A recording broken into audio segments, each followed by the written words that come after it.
நம்முடைய வேதத்தை எடுத்துக்கொள்வோம் நம்முடைய கரங்களிலே. நாம் அனைவரும் எழுந்து நின்று ஜெபிப்போமாக. பரலோக பிதாவே, இந்த வார்த்தைகள் உண்மை உள்ளவைகள். இதன் மூலமாக எங்களோடு கூட பேசுங்க, எங்களை உடைங்க, எங்களை உருவாக்குங்க. நீ சர்வ வல்லமுள்ள தெய்வன் ஆண்டவரே. இயேசப்பா, எங்களை மறைத்துக் கொள்ளுங்க.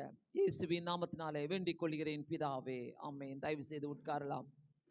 எல்லாருமே ஒரு ஓசன்னா என்று கரங்களை உயர்த்தி நாம் சொல்லுவோமா? ஓசன்னா, ஹல்லேலூயா. இந்த ஓசன்னா என்ற வார்த்தை பார்த்தீங்கன்னாக்கா பைபிள்ல இல்லைன்னு சொல்லாதீங்க, நிறைய இடங்களில் இருக்கிறது ஓசன்னா என்ற வார்த்தை. முக்கியமாக இந்த பவனியை பற்றி நீங்க தெரிஞ்சுக்கணும்னாக்கா 4 சுவிசேஷ பாகங்களிலும் இருக்கிறது இந்த பவனி.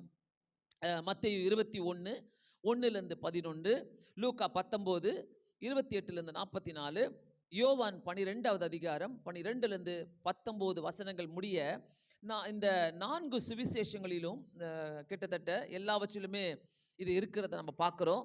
கர்த்தர் இந்த நாளிலே நம்மோடு கூட பேசுகிற வார்த்தைக்காக நம்ம நன்றி சொல்வோம். உண்மையாகவே எல்லாருமே எடுத்துக்கொள்வோம். மத்தேயு எழுதின சுவிசேஷம் 21வது அதிகாரம், மத்தேயு 21 எடுத்துக்கொள்ளுங்க. அதுலேயும் இருக்குது, லூக்காலையும் இருக்குது, நிறைய இடங்களில் இருக்கிறதுனால நம்ம மத்தேயுல நம்ம படிச்சுட்டு போகலாம். மத்தேயு 21 1-இருந்து. ஸோ ஆண்டவராகிய இயேசு கிறிஸ்து அங்கேருந்து பார்த்தீங்கன்னாக்கா ஒலிவ மரத்துலேருந்து வரார். ஒலிவ மரம் அதை நீங்கள் லூக்கா 19 நீங்கள் பார்த்தீங்கன்னாக்கா, லூக்கா 19வது அதிகாரத்தில் 28வது வசனத்திலேருந்து 19:28 அவர் 28லேருந்து அங்கே சொல்லப்படுகிறது.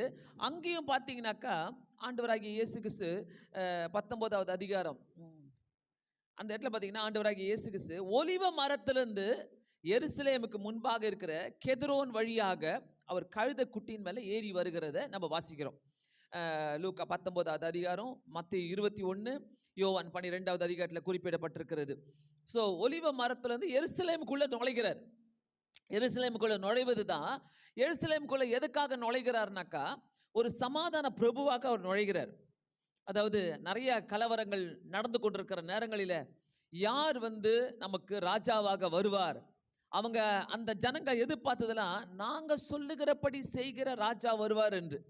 நம்ம என்ன சொல்றோமோ, நீ உட்காருன்னா உட்காரு, நீ எழுந்திருன்னா எழுந்திரி, நாங்க சொல்றத நீ பேசு, நாங்க சொல்றத நீ செய் என்ற ராஜா வருவார் என்று ஜனங்கள் எதிர்பார்த்து கொண்டிருந்தார்கள். ஆனா இந்த இடத்துல ஆண்டவராகிய இயேசு கிறிஸ்து வரும்போது அவங்க என்ன பண்றாங்க, இவர் தான் ராஜாவாக போறார் என்று நினைச்சாங்க. ஸோ ராஜாக்கள் ஒரு நகரத்துக்குள்ள, ஒரு பட்டணத்துக்குள்ள வராங்கனாக்கா அவங்க எப்படி வருவாங்க? ராஜாக்கள் வரும்போது குதிரை மீது தான் வருவாங்க. நல்லா தெரிஞ்சுக்கங்க, குதிரை மீது தான் வருவாங்க. குதிரை மீது வந்தாங்கனாக்கா அவங்க வரும்போதே அதுக்கு என்ன அடையாளம்னா, யுத்தம் பண்ண வராங்க, ஏதோ ஒரு அதிகாரத்தோடு பேச வராங்க என்ற அர்த்தம். அவங்க இந்த எல்லா ராஜாக்களும் அப்படிதான் வருவாங்க. குதிரை மேல வந்தாதான் ஒரு கெத்து, அதனால குதிரை மேலதான் வருவாங்கன்னு சொல்லி எதிர்பார்த்தாங்க. ஆனா ஆண்டவர் என்ன பண்றாரு, அந்த இடத்துல கழுத குட்டியின் மேல வராரு. வாசிப்போம். 21வது அதிகாரம் 2வது வசனம். உங்களுக்கு எதிரே இருக்கிற கிராமத்துக்கு போங்கள், போன உடனே அங்கே ஒரு கழுதையையும் அதனோடு கூட ஒரு குட்டியையும் கட்டி இருக்க காண்பீர்கள், அவைகளை அவிழ்த்து என்னிடத்தில் கொண்டு வாருங்கள். ஸோ கிளியரா சொல்லி அனுப்புறாரு ஆண்டவர். ஜிபிஎஸ்லாம் கிடையாது அந்த இடத்துல, என்ன கரெக்டாக சொல்லி அனுப்புறாரு. இப்படி போங்க, திரும்புங்க, அங்கே இருக்கும் ஒரு கழுதியை கட்டி போட்டிருப்பாங்க, அதை நீங்கள் எடுத்துட்டு வாங்க அப்படின்னு சொல்லி அனுப்புறாரு. எதற்காக கழுதைனாக்கா, கழுதையின் மீது அவர் வரும்போது என்ன அர்த்தம்? அது அவர் எதுக்காக அந்த கழுதையின் மீது வராருனாக்கா, கம்பீரத்தோடு வரல, நான் சமாதானம் பண்ண வரேன்னு சொல்லிட்டு வராரு. ஆமென். நம்மளுடைய இயேசு கிறிஸ்துனுடைய அறிகுறியே அதுதான். நான் சமாதானம் பண்ண வரேன், நான் சமாதானம் பண்ண வரேன்னு சொல்லி தான் கழுதை மேல வராரு. அவர் எப்படி வந்திருக்கலாம், நான் பாருங்க குதிரை மீது வரேன், பெரிய ஒட்டகம் மீது வந்திருக்கிறேன் அப்படின்னு சொல்லாம கழுதை மீது.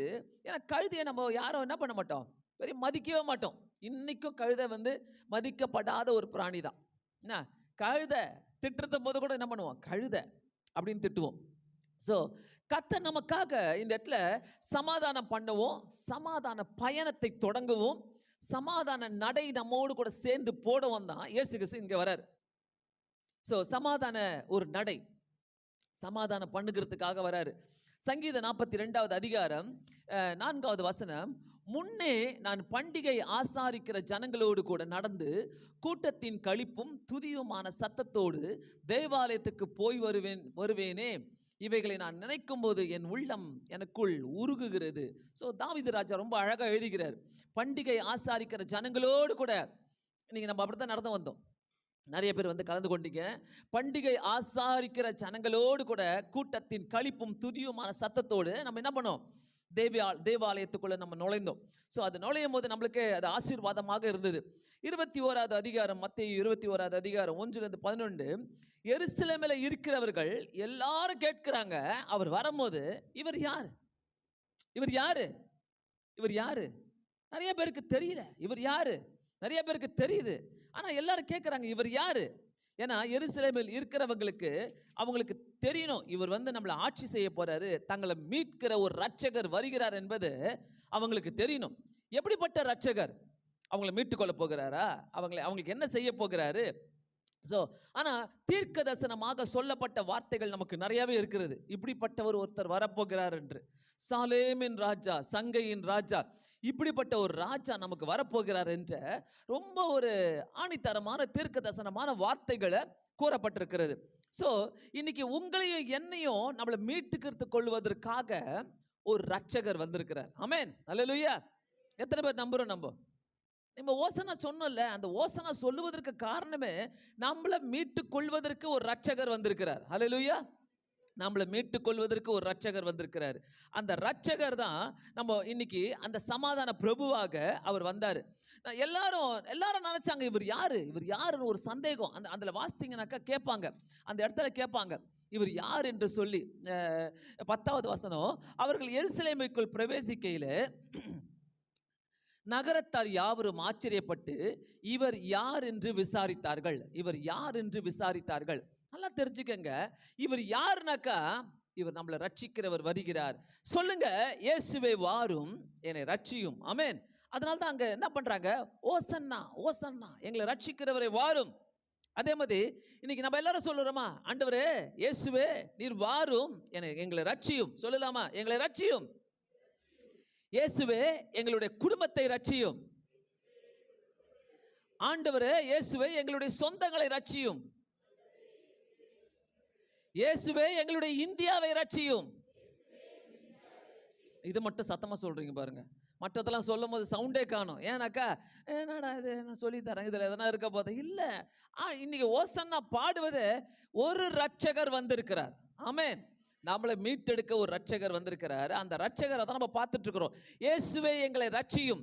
ஓசன்னா என்ற அர்த்தம் வந்து அவர் வந்து நம்மளை ரட்சிப்பார், அதான் அர்த்தம். ஓசன்னாக்கா அவர் வந்து நம்மளை ரட்சிப்பார். ஆமென்.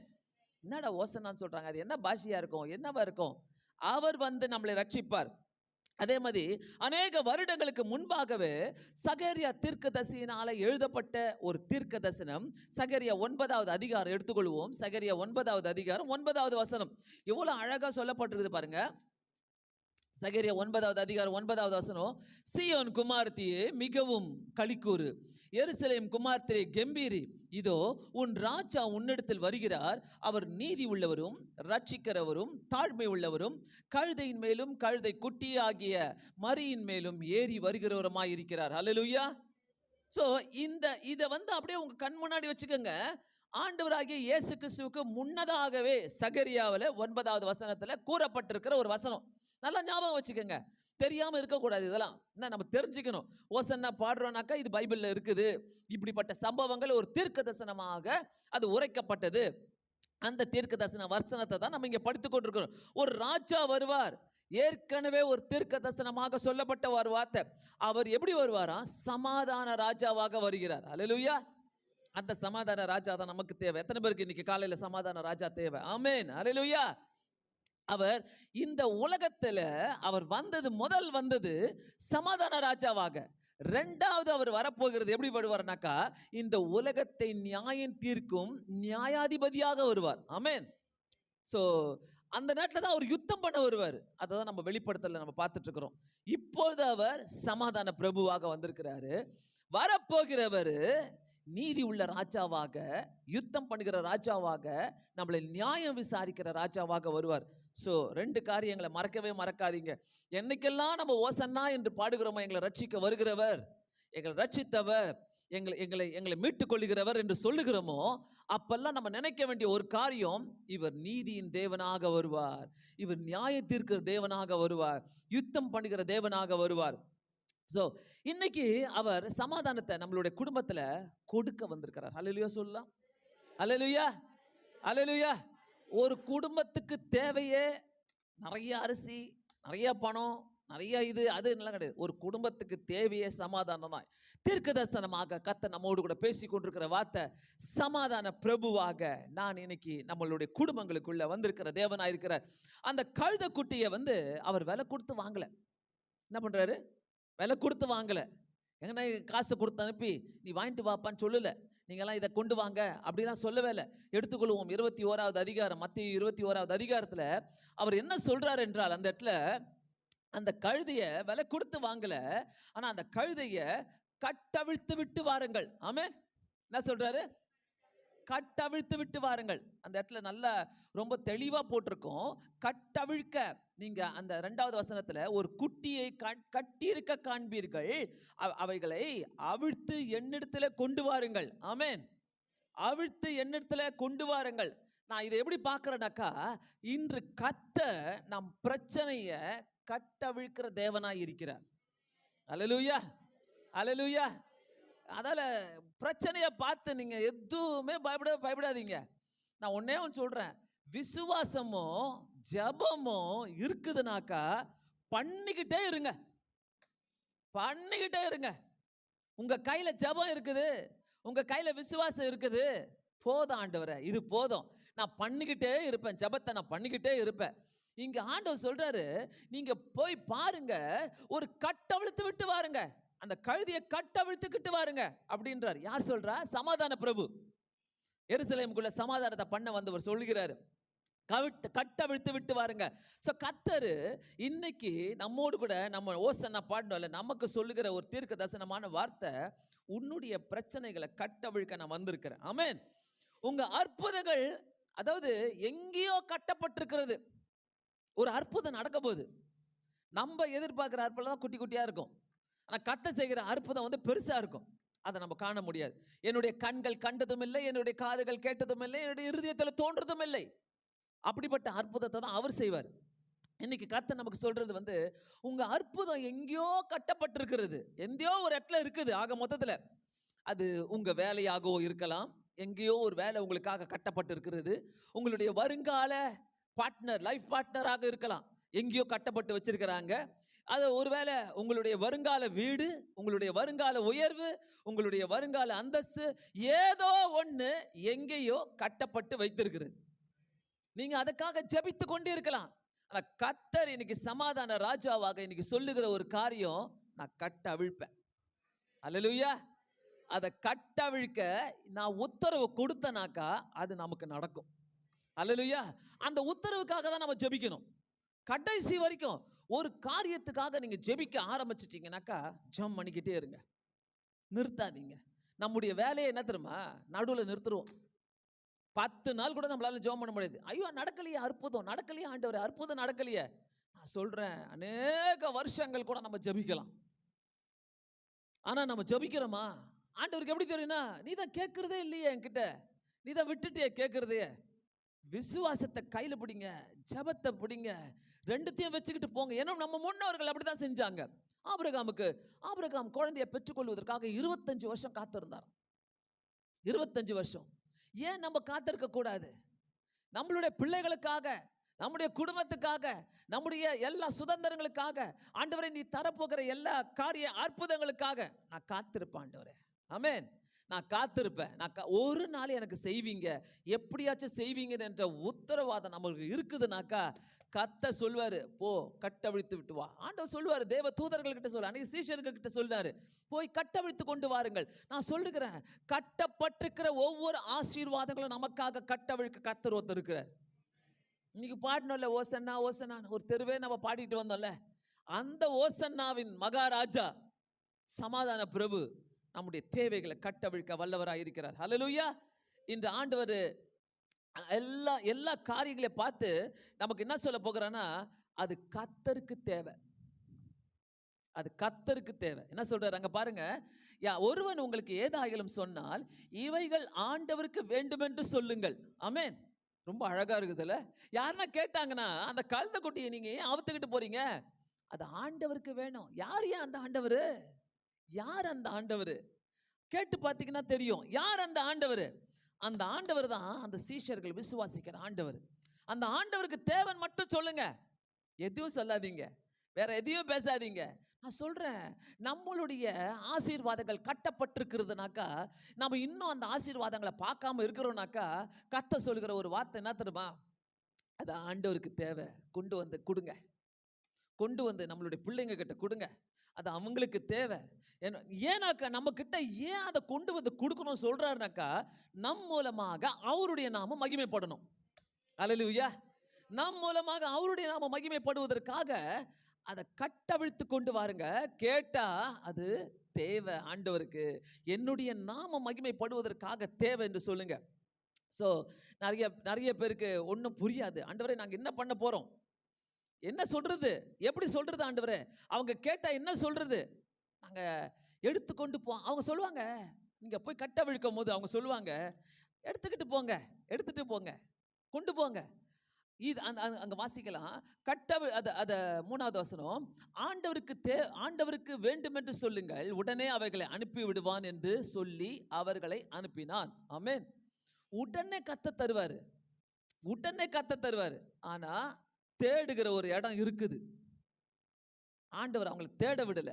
ஆண்டவரே கொடுக்கும்போது இந்த ஸ்ட்ரீட்டு, அந்த தெரு, அந்த லைனு அங்க போங்க கட்ட வச்சிருக்காங்க. நம்மளுடைய ஆசீர்வாதங்கள் எங்கேயோ கட்டப்பட்டிருக்கிறது. ஆமென். ஹல்லேலூயா. நம்மளுக்கு கண்ணை திறந்த உடனே நான் பார்த்த உடனே இங்க ஆசீர்வாதம் தெரியும் ஆண்டவரே. அப்படி இல்லை. ஆண்டவர் அப்படி இல்லை. எதுவுமே ஈஸியா கிடைக்காது. எதுவுமே ஈஸியா கிடைக்காது. கஷ்டப்பட்டாதான், படிச்சாதான் நம்ம நல்ல மார்க்னு சொல்ற மாதிரி வாழ்க்கையில ஒவ்வொரு காரியங்களுக்காக நீ ஜெபித்து அழுது பெற்றுக்கொண்ட காரியங்கள், ஆசீர்வாதங்கள் தான் கடைசி வரைக்கும் நிற்கும். அல்லேலூயா. கடைசி வரைக்கும் நிற்கும். எங்கேயோ கட்டப்பட்டிருக்குது. நான் இன்னைக்கும் சொல்றேன், ஒருவேளை என்னுடைய ஆசீர்வாதத்தை நான் தேடிட்டு இருக்கிறேன் ஆண்டவரே, நான் தேடிட்டு இருக்கிறேன். என்னுடைய லைஃப் பார்ட்னரை நான் தேடிட்டு இருக்கிறேன் ஆண்டவரே. என்னுடைய ஆண்டவரே வேலையை நான் தேடிட்டு இருக்கிறேன் ஆண்டவரே. எனக்கு நிரந்தரமான எல்லா சுகங்களையும் நான் தேடிட்டு இருக்கிறேன் ஆண்டவரே. எனக்கு வேணும் ஆண்டவரே. ஆண்டவரே எங்க வச்சிருக்கிறீங்க? எங்க வச்சிருக்கிறீங்க? எங்கேயோ கட்டி வச்சிருக்கிறார் ஆண்டவர். கண்டிப்பா நமக்கு தருவார். ஆமென்.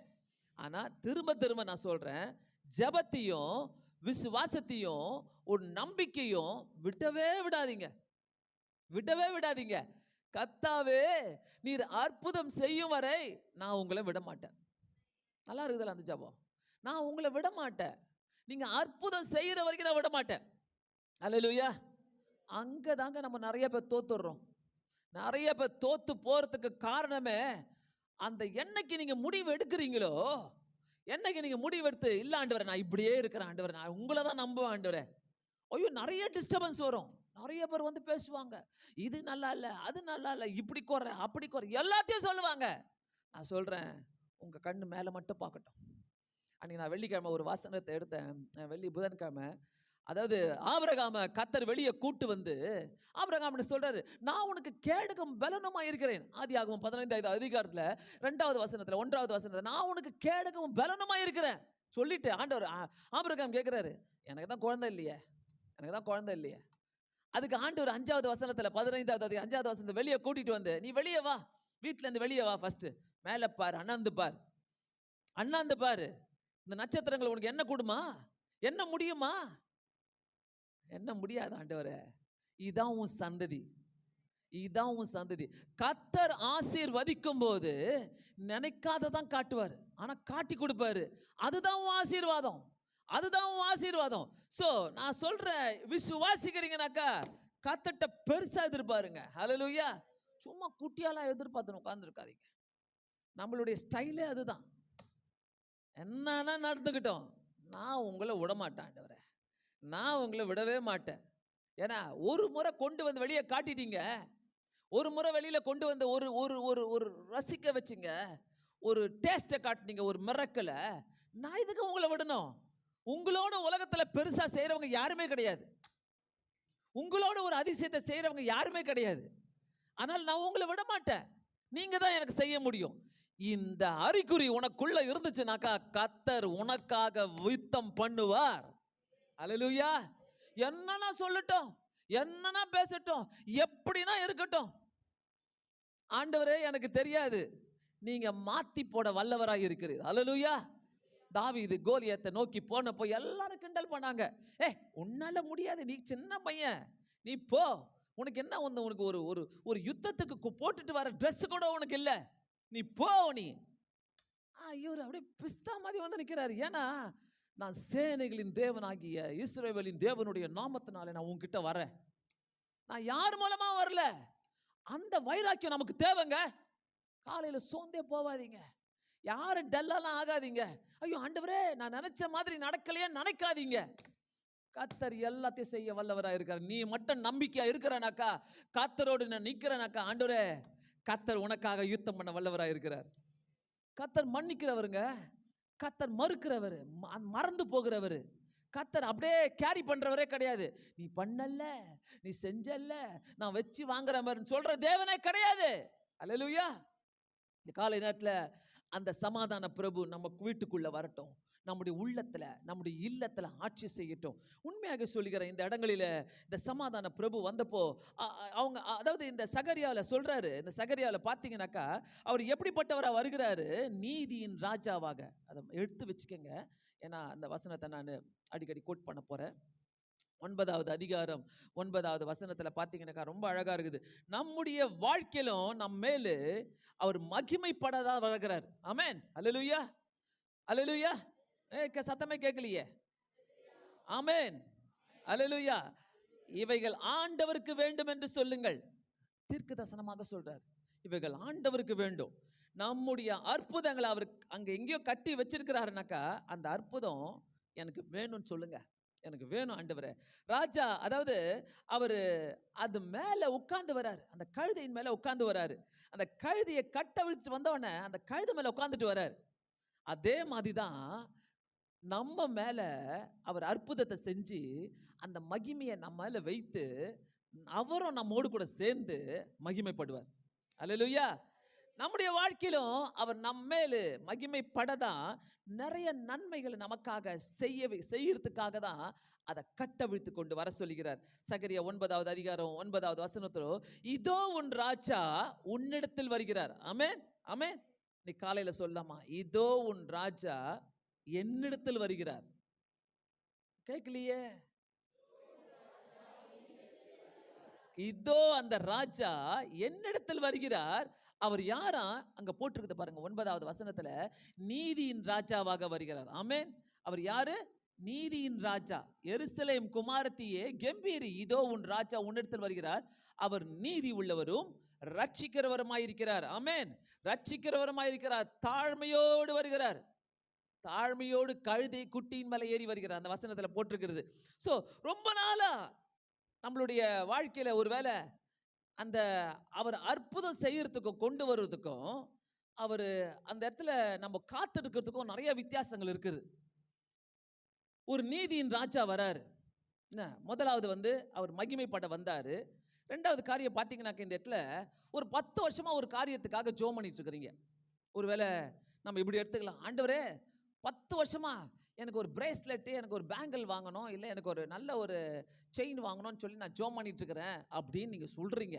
என்ன 10 வருஷமா ஜோம் பண்ணிட்டு இருக்கிறீங்க. சரி, 10 வருஷம் கழிச்சு கர்த்தர் உங்களுக்கு நீங்க கேட்டதை கொடுத்துட்டார். என்ன பண்ணுவீங்க அப்போ? அப்பாடா, நான் கேட்டதை கொடுத்துட்டாருன்னு சொல்லிட்டு ஆண்டவருக்கு நன்றி சொல்லுங்க. ஆண்டவரே, நான் கேட்ட அந்த நகையை நீர் எங்களுக்கு கொடுத்துட்டீங்க, அதுக்காக உங்களுக்கு ஸ்தோத்திரம் ஆண்டவரே சொல்லுங்க. ஆனா 10 வருஷம் பிறகு ஒரு கோல்டு தானே வாங்க ஆசைப்பட்டோம். கோல்டு கடையே உங்களுக்கு கொடுத்தாருன்னா, கோல்டு நீ ஒரு சின்ன கோல்டு வாங்க ஆசைப்பட்ட, 10 வருஷம் கழிச்சு கோல்டு கடையே உனக்கு கொடுத்தாருன்னா அது எப்படி இருக்கும்? அதற்கு அற்புதம் இல்ல பேரு. அதுக்கு என்ன தெரியுமா பேரு? நீதி செய்கிறவர் என்று பேர். அல்லேலூயா. நீதி செய்கிற தேவன். ஆமென். அற்புதம் வந்து நீ கேட்டதை உடனே கொடுக்குறாருனாக்கா அது அற்புதம். வெயிட் பண்ணி நீ பெற்றுக்கொள்ற. உனக்கு என்ன ஒரு மோதிரம் இல்லை, ஒரு பிரேஸ்லெட்டில் கோல்டு கடையே கொடுக்குறான் உனக்குன்னு சொல்லி கொடுக்குறான்னா அதை நீதி உள்ள ராஜா அற்புதம் செய்கிறவர். இதாங்க வித்தியாசம் ஆண்டவருக்கு. இதுதான் வித்தியாசம். அற்புதத்துக்கும் நீதியின் ராஜாவுக்கும் இதான் வித்தியாசம். ஏன்னா நீதி செய்யும் போது பர்ஃபெக்டா செய்வார். உன்னை கொண்டு போய் உயர்த்தி ஒரு இடத்துல உட்கார வைப்பாரு பாருங்க. எனக்கா எனக்கா இத்தனை கிருபை. ஒரு நாள் உட்காந்து நம்ம பாடுவோம். நிறைய பேர் பாடுறோம் நம்ம அந்த பாட்டை இன்னைக்கு. எனக்கா இத்தனை கிருபை. ஆண்டவர் அப்படிப்பட்டவர். அந்த தேவனை தயவு செய்து விட்டுறாதீங்க. இன்னைக்கும் ஓசனா பாடிட்டு வந்த நம்மளுக்கு கத்த சொல்கிறாரு, நான் சமாதான பிரபுவா உங்ககிட்ட வந்திருக்கிறேன், அற்புதம் செய்கிறவரா வந்திருக்கிறேன். அங்க போட்டுக்குது பாருங்க, உன் ராஜா உன்னிடத்தில் வருகிறார், அவர் நீதி உள்ளவர், ரட்சிக்கிறவர். ஆமென். நீதி உள்ள ராஜா. அதனால கோல்டு கடையை எதிர்பார்த்துட்டு உட்காந்துருக்காதீங்க. செய்ய வல்லவர் தான். உன் விசுவாசம் உன்னை ரட்சித்தது. ஆமென். ஸோ கர்த்தர் சொல்றாரு, நாம் எதிர்பார்ப்பதெல்லாம் சின்ன சின்ன அற்புதங்கள் தான். ஆனா நீதி உள்ளவர் வரும்போது அவர் என்ன சொல்றார்? நீதி உள்ளவர் வரும்போது நீ பூமியே சுதந்திரித்துக்கொள். பைபிள்ல எல்லாருக்கும் அப்படிதான் சொல்றாரு, பூமியே நீ சுதந்திரித்துக்கொள்ளு. நீ என்னத்துக்கு அந்த ஒரு பர்டிகுலர் அரை சென்ட் அதுக்காக நான் ஜோம் பண்ணின்னுக்கிறேன், 1/4 சென்ட் கிடைச்சா போதும் நான் ஜோம் பண்ணின்னுக்கிறேன். எந்த சென்ட்டும் வேணாம். அவர் கொடுத்தான்னா பூமியே சுதந்திரத்துக்குள்ள உந்துதான். அல்லேலூயா. நான் அடிக்கடி நினைப்பேன், என்ன 1/4 சென்ட், அரை சென்ட், 1 ஏக்கர், அந்த ஏக்கர், இந்த ஏக்கர்ன்றீங்க. உலகமே எந்துதாயா? என்ன சொல்றீங்க? எங்க போறோம்னா எங்க கால் வைக்கணும் எந்துதான் அது. ஏன் சொல்லுங்க? நான் பரலோகத்துக்கு போகும்போது அந்த அரை சென்ட்டை கொண்டு போறேன்னா, 1/4 சென்ட்டை கொண்டு போறேன்னா, ஏக்கரை கொண்டு போறேன்னா எதுவுமே கிடையாது. ஆனா நான் கால் வைக்கிற இடம்லாம் கர்த்தர் உன்னை சுதந்திரித்துக்கொள், உனக்காக வைத்திருக்கிறது அனுபவி. அல்லேலூயா. நீதி உள்ள ராஜா அப்படித்தான் செய்வார். டெக்னிக் பயங்கர டெக்னிக்கா வருது. என்ன நீ உழுந்து உழுந்து என்ன பண்ண அந்த ஓட்ட வீடுக்கு ஜோம் பண்ணி நிற்ப. ஐயோ ஆண்டவரே, இதை நான் பெரிய மாடி ஆக்கணும். கர்த்தர் அப்படி சொல்லல, பெருசா அனுபவி, பெருசா அனுபவி, சுதந்திரித்துக்கொள். அல்லேலூயா. சுதந்திரித்துக்கொள். சோ நீதி உள்ள ராஜா வரும்போது வித்தியாசமா செய்கிற வருவார். ஆமென். அல்லேலூயா. இரண்டாவது காரியம், இந்த ராஜா ரட்சிப்போடு வருகிறவர். அங்க போட்டுக்கிறதுல நீதி உள்ளவரும் ரட்சிக்கிறவரும். அல்லேலூயா. நீதி உள்ளவரும் ரட்சிக்கிறவரும். ரட்சிப்புனா என்னது? சால்வேஷன். ரட்சிப்பு என்றால் என்ன? சால்வேஷன், ரட்சிப்பு. அதாவது அநேக பிரச்சனைகளால் நீங்க கட்டப்பட்டு இருக்கலாம், அநேக சத்துருக்களால் நீங்க சூழப்பட்டு இருக்கலாம், பண பிரச்சனைகளால நீங்க மனதிலே ஒரு அழுத்தத்தில் இருக்கலாம், கடந்த நாட்களிலே உயர்வு நடக்கலையே, அதிசயம் நடக்கலையே என்று நீங்க பயங்கரமான ஒரு கவலையில் இருக்கலாம், ஒரு சிறந்த வேலை கூட எனக்கு கிடைக்கலையே. ஆனா இதுக்கு எல்லாமே நம்ம நினைச்சிட்டு இருப்போம், ஆண்டவரே நான் ஏதோ ஒரு சிறையிருப்புல மாட்டிட்டு இருக்கிறேன், ஏதோ ஒரு சிறையிருப்பு, ஏதோ ஒரு கூண்டுக்குள்ள மாட்டிட்டு நான் யோசிச்சுட்டு இருக்கிறேன், எனக்கு புரியல ஆண்டவரே, நான் என்ன பண்ணணும்னு புரியல அப்படின்னு நினைக்கும் போதுதான் அந்த சிறையிருப்புலேருந்து மீட்டு கொள்வதற்கு உங்களுக்கு ஒருத்தர் தேவை. ஒரு கூண்டுக்குள்ள ஒரு ஐடியாவிலே ஒரே இதை யோசிச்சுக்கிட்டு நீங்க இருக்கிறீங்கனாக்கா அதுக்குள்ள இந்த உங்களை மீட்டெடுக்க உங்களுக்கு ஒருத்தர் தேவை. அதான் சால்வேஷன், அதான் ரட்சிப்பு. அந்த மீட்டெடுக்கிறது தான் ரட்சிப்பு. அதுக்கு நம்ம இடம் கொடுக்கலனாக்கா அதை நம்ம அனுபவிக்கவே முடியாது. அந்த கூண்டுக்குள்ளே தான் இருப்போம். அதே சேம் திங்கிங், சேம் ஐடியா, எல்லாமே சேமா இருக்கும். ஒன்றும் புரியாது. யாரும் நம்மளுக்கு சொல்லி கொடுக்க கூட ஆட்கள் இருக்க மாட்டாங்க. புரியாது. இப்போ இதெல்லாம் நம்ம பேசும்போது, ஓ இப்படி கூட யோசிக்கலாமா, இப்படி கூட ஜெபிக்கலாமா அப்படின்னு நம்ம யோசிக்கிறோம்ல. அதே தாங்க ரட்சிப்பு. சிறையிருப்பிலிருந்து நம்மளை மீட்டு கொள்வதற்கு காப்பாற்ற முடியாமல் இருக்கிற சூழ்நிலை. யாருமே என்ன காப்பாற்ற முடியாது, யாருமே என் சூழ்நிலையை காப்பாற்ற முடியாது. நிறைய பேர் சொல்லுவோம், யாருமே உதவி செய்ய முடியாது. ஆனா அந்த இடத்துல ஒரு வார்த்தை சொல்லுவோம் பார்த்தீங்களா, கர்த்தர் மட்டும்தான் செய்ய முடியும். 100க்கு 100 உண்மை, 100க்கு 100 உண்மை. ஒரு காரியத்தை ஒரு சிறை இருப்புல இருக்கிறோம்னாக்கா, ஒரு ஒரு ஒரு பயங்கரமான பிடியில் இருக்கிறோம்னாக்கா, ஒரு கூண்டுக்குள்ள இருக்கிறோம்னாக்கா, ஒரு ஐடியாவில் இருக்கிறோம்னாக்கா, ஒண்ணுமே பண்ண முடியாது என்று சொல்லி இருக்கிறோம்னாக்கா, அங்க மீட்டுக் கொள்றதுக்கு ஒருத்தர் தேவைன்னா அவர் தாங்க அந்த ரட்சிக்கிறவர். அந்த ரட்சிக்கிறவர் வந்தாதான் அந்த ரட்சிக்கிறவர் வந்தால் தான் அந்த கூண்டுக்குள்ளது நம்ம வெளியில் வர முடியும். நிறைய நேரத்தில் நம்ம சொல்கிற ஐடியா என்ன தெரியுமா? ஆண்டவரே, திஸ் இஸ் மை ஐடியா, இதுதான் என் ஐடியா, இதுதான் என்னுடைய எண்ணம், நான் இப்படி நினச்சிக்கிறேன், இது சூப்பராக போவோம் ஆண்டவரே, நீங்கள் இதை மட்டும் கொடுத்துட்டீங்கன்னா. ஆண்டவர் சொல்லுவார், அந்த ஐடியாவே கிடையாது, எடுத்துரு, நான் அதுக்கு மேலே தான் வச்சுருக்கிறேன். உன்னால் 5 அடி வரைக்கும் தான் யோசிக்க முடியும், நான் உனக்கு மேலே 100 அடி பாஞ்சு யோசிப்பேன். ஆண்டவர் சொல்கிறது அதுதான். தயவு செய்து அப்படி யோசிங்க, தயவு செய்து அப்படி உங்களை ட்ரெயின் பண்ணுங்க உங்கள் மைண்டை. ஏன் இது நடக்கல, ஏன் இப்படி இருக்குது? கர்த்தர் சொல்றாரு, நீ கட்டவிழ்க்கப்பட வேண்டிய இடங்கள் நிறைய இருக்கிறது. நீ கட்டவிழ்க்கப்பட வேண்டிய இடங்கள் நிறைய நம்ம கட்டி போட்டு வச்சிருக்கோம் நம்மளுக்குள்ளவே. அது ஆண்டவருக்கு தேவை. கட்டி போட்டு வைக்காதீங்க. ஆண்டவரே, இதுதான் என் ஐடியான்னு கட்டி போட்டு வைக்காதீங்க. ஆண்டவரே, நீங்க இப்படிதான் செய்யணும்னு சொல்லி கட்டி போட்டு வைக்காதீங்க. கர்த்தர் வித்தியாசமா நமக்கு செய்யணும்னு ஆசைப்படுறாரு. வித்தியாசமா உன்னை உயர்த்தி வைக்கணும் தான் ஆசைப்படுறாரு. ஸோ அதனால்தான் ஒரு நீதியின் ராஜாவாக, ரட்சிக்கிறவராக, நம்மளை மீட்டுக்கொள்கிறவராக வந்திருக்கிறாரு. சால்வேஷன், ரட்சிக்கிற தேவனா வந்திருக்கிறாரு, மீட்டுக்கொள்கிற தேவனா வந்திருக்கிறாரு. யாரோ நம்மளை மீட்டுக்கொள்ளணும் நம்ம நினைக்கிறோமே, யாரோ வந்து நம்மளுக்கு உதவி செய்வாங்க நினைக்கிறோமே, அந்த யாரோ இயேசுவாக இருக்கலாமே. அந்த யாரோ அந்த இயேசுவாக இருக்கும்போது எத்தனை கட்டி போட்டிருக்கிற காரியங்கள் கட்டவிழ்க்கப்படும். கர்த்தரால முடியாத காரியம் ஒண்ணுமே இல்லைங்க. கர்த்தரால எல்லாமே முடியும். ஆமென், ஹல்லேலூயா. சோ இந்த மாதிரி காரியங்கள் எல்லாம், அதாவது ஒரு ரட்சகர் வந்து உங்களுக்கு ரட்சிப்பை கொடுக்க அவசியமாக இருக்கிறது. ஹல்லேலூயா. ஒரு ரட்சகர் வேணும் நமக்கு. அந்த ரட்சகர் இல்லாம இந்த உலகத்துல நம்ம கடக்கவே முடியாது. ஹல்லேலூயா. இதை வந்து யாருன்னா நல்லா தெளிவா புரிஞ்சுக்கிட்டீங்கன்னாக்கா, இதுக்கு மேல ஒண்ணும் இல்லைங்க. இந்த ரட்சகர் தான் எனக்கு செய்ய முடியும், இந்த ரட்சகர் தான் என்னை காப்பாற்றுவார், இயேசு தான் என்னை செய்வார், இயேசு தான் மீட்டுக்கொள்வார், இயேசு தான் நீதி உள்ள தேவன், இயேசு தான் நியாயம் செய்வார். இதே வார்த்தையை நம்ம சொல்லிக்கிட்டே இருக்கிறோம்னாக்கா நீங்க தான் ஜெயிப்பீங்க. ஹல்லேலூயா, ஹல்லேலூயா. அனுபவிங்க, அந்த ரட்சகரை அனுபவிங்க, ஒவ்வொரு சூழ்நிலை அனுபவிங்க. நான் எப்பவுமே நினைப்பேன், ரொம்ப டஃப்பா இருக்குது ஆண்டவரே, இட்ஸ் டூ டிஃபிகல்ட், ரொம்ப கஷ்டம். உலகத்தில் இயேசுவை பக்கத்தில் வச்சுக்கணும், எதுவுமே கஷ்டம் கிடையாது. ஹல்லேலூயா. எதுவுமே கஷ்டம் கிடையாது, போயிட்டே இருக்கலாம். ஒருவேளை நம்மளை பார்த்து சிரிக்கிறாங்கன்னா, கிண்டலா பேசுறாங்கனாக்கா கொஞ்சம் விட்டுட்டு போயினே இருக்கலாம், கவலையே இல்லை. ஏன்னா நம்ம கூட இருக்கிற ஒரு பெரியவர். ஹல்லேலூயா. போயிட்டே இருங்க, யாருமே நம்மளை ஒண்ணுமே சொல்ல முடியாது. உண்மையாக சொல்றேன், யாராலையும் ஒன்றும் பண்ண முடியாது. அவர் நம்மோடு கூட இருக்கும் போது நீதி உள்ள ராஜாவாக, ரட்சகராக, சமாதான பிரபுவாக இன்னைக்கு வந்திருக்கிறார். அவர் மீட்டுக்கொள்ள தான் வந்திருக்கிறாரு, கட்டவிழ்க்க தான் வந்திருக்கிறாரு. கட்டவிழ்க்க முடியும். கை தூக்க சொன்னா யாரும் தூக்க மாட்டீங்க. எந்த இடத்துல கட்டப்பட்டிருக்கிறது, எங்க கட்டி போட்டு வச்சுக்கிறான் சாத்தான், எங்க உங்க ஆசீர்வாதம் கட்டி போட்டு வச்சிருக்கு சொன்னீங்கன்னா யாருக்கும் நம்ம நிறைய குறைதாங்க சொல்லுவோம். கர்த்தர் அப்படி இல்லை. இன்னைக்கு சொல்றாரு, உனக்கு அப்படி இல்லை, நான் என்னால கட்டவிழ்க்க முடியும். அது ஆண்டவருக்கு தேவை, அது ஆண்டவருக்கு தேவை. அந்த கழுத குட்டி மேல தான் அவர் வராரு.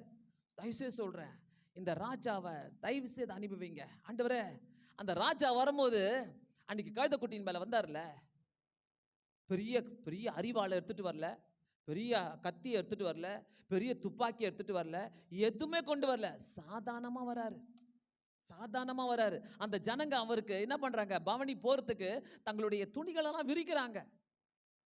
துணிகளை வச்சு ரட்சகர் வருகிறார் ஓசன்னா என்று சொல்றாங்க. அதே வாயி ஒரு வாரம் கழிச்சு வெள்ளிக்கிழமை அவரை சிலுவையில் அறையும், அவரை சிலுவையில் அறையும் என்று சொல்றாங்க. அந்த கூட்டத்தில் நம்ம போக வேண்டாம், அந்த கூட்டம் போக வேண்டாம். ஆண்டவரே, நீர் இருக்க எனக்கு பயமே கிடையாது. ஹல்லேலூயா. நீர் இருக்க எனக்கு ஒரு பயமே கிடையாது. நம்முடைய வாழ்க்கையில ஒரு ராஜா தேவை, ரட்சிப்பை கொடுக்க அவர் தேவை. அவர் வந்து பெரிய பெரிய பெரிய காரியங்களோடு யோசிச்சுக்கிட்டு வரல, யுத்தம் பண்ண வரல. அவர் சிலுவையை சுமந்துக்கிட்டு வந்தார், உனக்காக எனக்காக. சிலுவையை சுமந்து அந்த சிலுவையில ஏறி 2 கரங்களை விரித்து, நான் உன்னதான் நினைச்சிருந்தேன், அந்த சிலுவையில நான் உன்னதான் நினைச்சேன். நான் உனக்காக மரிக்கலனாக்கா நீ எனக்காக நீ எந்திருக்கவே மாட்ட, இருந்திருக்கவே மாட்ட. என்னைக்கோ உன் வாழ்க்கை முடிஞ்சிருக்கும். அந்த சிலுவையில ஏறி நமக்காக யுத்தம் பண்ணாரு. ஒரு வார்த்தை கூட பேசாம யுத்தம் பண்ணாரு, ஒரு வார்த்தை கூட செய்யாம யுத்தம் பண்ணார் நம்மளுக்காக. அந்த தேவன் இன்னைக்கு காலையில வந்திருக்கிறாரு. மாற்ற முடியுங்க, சூழ்நிலையை மாற்ற முடியுங்க, கட்டவிழ்க்க முடியுங்க அவரால. தயவு செய்து சொல்றேன், இன்னைக்கு நீங்க வீட்டுக்கு போறீங்கன்னாக்கா, ரட்சகரே, நீதியின் ராஜாவே, உங்களால மட்டும்தான் இந்த சூழ்நிலையை மாற்ற முடியும்னு சொல்லிட்டு போங்க. விடவே விடாதீங்க, விடவே விடாதீங்க. பிடிவாதமா ஜெபம் பண்ணுங்க. நிறைய பேருக்கு இந்த பிடிவாதம் குணம் இருக்குது பத்திங்களா. நான்லாம் எங்க அப்பா சின்ன வயசுல ஜெபம் பண்ணுவார். இன்னைக்கு இருக்கிற பிடிவாதத்தை எடுத்து போடுங்க ஆண்டவரேன்னு. எங்க போச்சுன்னே தெரியல. அந்த பிடிவாதத்தை அப்படியே மாத்திக்கிட்டேன் நான் ஆண்டவருக்காக. பிடிவாதமா இருங்க. எந்த சாத்தா சொல்லி தருவான், ஏய் அதெல்லாம் பண்ணாத, ஏய் அவளெல்லாம் கேட்காத. நிறைய குட்டி பிசாசுகள்லாம் வரும் நம்மளுக்கு சொல்லி தரத்துக்கு. கேட்கவே கேட்காதீங்க. இன்னைக்கு சொல்றேன், அந்த ஓசன்னா நீதியின் ராஜா, ரட்சிக்கிறவர், உனக்காக எனக்காக பெரிய காரியத்தை வச்சிருக்கிறாரு. எங்கேயோ கட்டி போட்டிருக்குது, அதை கட்டவிழ்க்கணும். இன்னைக்கு கட்டவிழ்க்கணும். ஆண்டவர் ஜெபம் பண்ணிட்டு போங்க. என்ன ஜெபம் பண்ணானக்கா, ஆண்டவரே எந்த சூழ்நிலை வந்தாலும் நான் உங்களை விட்டு பிரியவே மாட்டேன், பிரியவே மாட்டேன். நான் எப்பவுமே நினைப்பேன், யார்கிட்டனா நம்ம தப்பு செய்யறனாக்கா அவங்ககிட்ட கோச்சிக்கலாம், இவங்க கிட்ட கோச்சிக்கலாம், எல்லாத்தையும் கோச்சிக்கலாம், அம்மா கிட்ட கோச்சிக்கலாம், அப்பா கிட்ட கோச்சிக்கலாம், எல்லாத்தையும் கோச்சிக்கலாம். அவர்கிட்ட மட்டும் கோச்சிக்காதீங்க.